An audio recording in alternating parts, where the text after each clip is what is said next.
آخرت کا گھر ہم ان لوگوں کے لیے بنا دیتے ہیں جو زمین میں بالادستی اور فساد پھیلانا نہیں چاہتے، اور نیک انجام تو تقوی والوں کے لیے ہے۔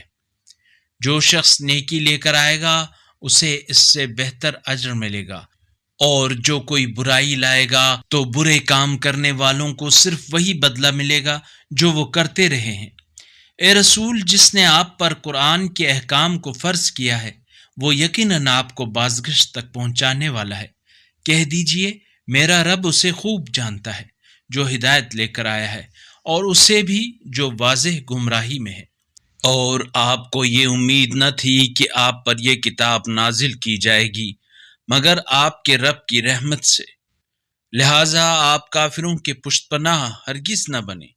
جب یہ آیات آپ کی طرف نازل ہو چکی ہیں تو کہیں یہ آپ کو اللہ کی آیات کی تبلیغ سے روک نہ دیں، اور آپ اپنے رب کی طرف دعوت دیں، اور آپ مشرکین میں ہرگز شامل نہ ہوں۔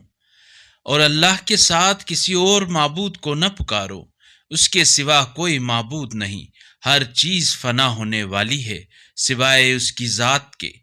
حکومت کا حق اسی کو حاصل ہے اور اسی کی طرف تم سب پلٹائے جاؤ گے۔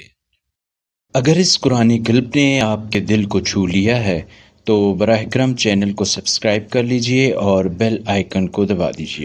اللہ نور السماوات والارض، اللہ آسمانوں اور زمین کا نور ہے۔